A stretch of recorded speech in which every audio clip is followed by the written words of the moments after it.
안녕하세요. 케이네 코리아 건덕근 임고은입니다. 네. 오늘 주제는 이맘때쯤 되면 항상 병원을 많이 찾게 돼요. 왜냐? 콧물 흘리고 코 막히고 이게 감기냐 비염이냐 축농증이냐 감별하는 법과 대처법 간단하게 설명을 좀 해드릴까 합니다. 요즘 공기 너무 안 좋았어가지고 맞아요. 저희도 남편이랑 애들이 다 비염이 심해서 공기가 딱 나빠지면은 바로 알더라고요. 일단 어머님들이 진료실에서 오시면 항상 물어봐요. 얘 비염 아니에요? 그러면 이제 저는 교과서적으로 비염을 설명드려야 할지 아니면 이거를 그냥 이해하기 쉽게 감기의 개념으로 설명드려야 할지 그러면 누런 코 나오면 얘 그러면 이제 항생제 써야 되는 거 아니에요? 축농증 아니에요? 이러신 분들이 있어서 일단 그런 거에 대해서 알려드리려고 합니다. 감기는 뭡니까? 오늘도 진행을 좀 더 하고 있어요. 감기, 뭡니까? 리노바이러스를 네. 포함한 다양한 바이러스 때문에 생기는 급성 감염병이죠. 시간 지나면 저절로 낫는 거. 맞아요. 감기는 보통은 뭐 길어도 한 2주 정도면 낫게 되고 대부분 경우 바이러스에 의해서 코 점막에 염증을 일으켜서 이제 콧물이나 코막힘, 뭐 발열 이런 것들이 동반되는 이제 상기도 질환인데 그럼 비염은 뭡니까? 비염은 콧물, 코막힘, 이제 뭐 이런 알러지 증상이 적어도 6개월 이상은 꾸준히 지속돼야죠. 그리고 그게 이제 매년 반복되는 사이클이 있고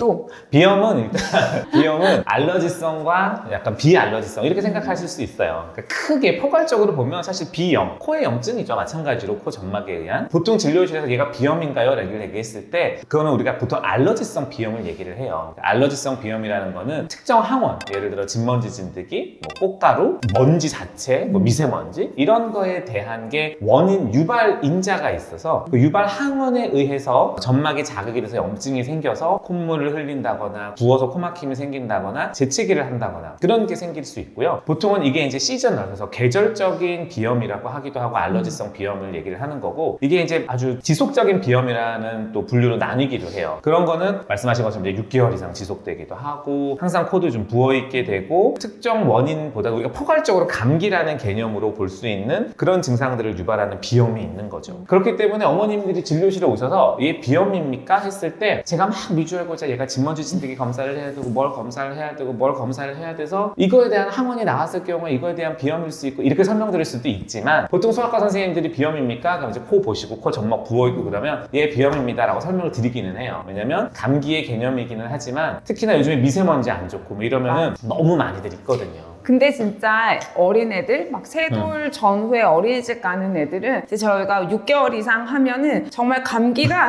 1년 내내 갈 수 있어. 일주일 좋아질만 하면 끝날 때 또 걸리고 또 맞아. 걸려서 실제로 6개월이 뭐예요? 1년에 10달은 하는 경우도 맞아. 있기는 하죠. 그래서 이제 이게 그럼 비염 아니에요? 라고 말씀을 하세요. 그럼 저는 비염은 요즘에는 사실 정말 다 있는 것 같아요. 일단 비염도 네, 그 위험 인자가 있어요. 가족력 중요해요. 가족력. 또 어렸을 때 피부에 습진이나 아토피 피부염이 있었거나 식품 알러지가 있었거나 그게 결국은 이제 우리가 점점 진행되는 소견인데 마지막 끝이 비염이거든요. 어렸을 때 아토피가 있고 그러다가 천식, 소아 천식기가 있고 그러다가 이제 알러지 비염기가 있고 그런 가족력이 있고 그러면 사실 비염일 확률이 굉장히 높아지는 거죠. 그러니까 그런데 중요한 건 뭐냐? 비염이나 감기나 일단은 우리는 증상을 완화시켜줘야 돼요. 물론 알러지 비염 같은 경우 특정 항원을 우리가 검사해서 진먼지 진드기가 나왔다거나 뭐 꽃가루가 나왔다거나 그러면 면역 치료나 뭐 항원 치료나 이런 걸 통해서 이제 치료를 할 수가 있기는 하지만 기본적으로는 항히스타민제를 통해서 이제 콧물을 좀 줄여주고 증상을 완화시켜주고요. 또 이제 요즘에 많이 들어보셨을 거예요. 신들레어 같은 거, 루코트리엔 조절제라고 하는데 자기 전에 먹는 맛있는 거, 애들 딸기약이라고 하는 거. 비타민적으로 씹어 먹는 거. 그래서 그거 이제 많이들 먹게 되고 그리고 코에 뿌려주는 스프레이 이런 거 이제 비염일 때 많이 도움이 되죠. 사실 지금 제가 말한 그 약들은 비염에 물론 메인으로 치료로 쓰이긴 하지만 뭐 축농증이라던가 이제 일반 감기에서도 사실 도움은 되기는 해요. 왜냐? 이게 다들 요즘에는 그런 알러지성 비염 성향들을 다 조금씩 가지고 있기 때문에 제가 그런 건 아닌가 싶어요. 이게 본래 잘 사라질수록 비염 같은 게 많이 생긴대잖아요. 너무 환경이 깨끗해지면 알러지가 많아지기 때문에 심지어 비염 3명 중에 1명이 다 비염이라고 보시면 된대요. 자, 그럼 이제 마지막으로 축농증은 뭐냐? 축농증은 뭐예요? 축농증.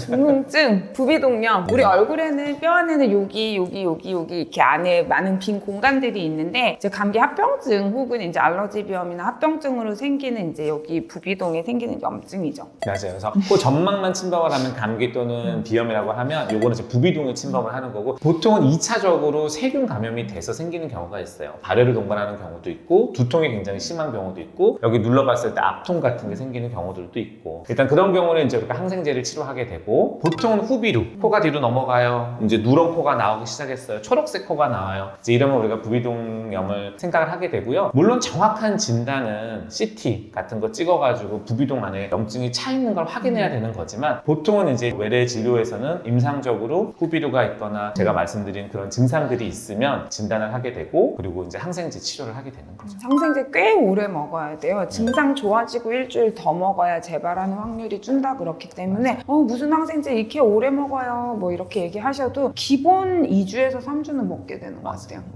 그게 사실 쉽지는 않아요. 중간에 막 설사도 하고 막 이러니까. 그래서 일단 오늘은 진료실에서 저희가 가장 많이 받는 질문 중에 하나인 이게 비염이에요? 감기예요? 요거에 대해서 말씀을 드렸어요. 요지는 감기이면서 비염이면서 다일 수 있지만 일단은 만약에 너무나 알러지성 비염이 의심되는 경우는 항원 검사나 이런 게 필요할 수 있고 치료가 조금 방향이 바뀔 수도 있긴 하겠지만 코막힘, 콧물, 가래 이런 증상이 있을 때는 이제 약 먹고 조절을 좀 해줄 필요가 있다. 포괄적인 의미의 비염에 알러지성과 감기가 있고 후유증이나 합병증으로 충농증으로 갈 수 있다 정도로 기억하고 계시면 될 것 같아요.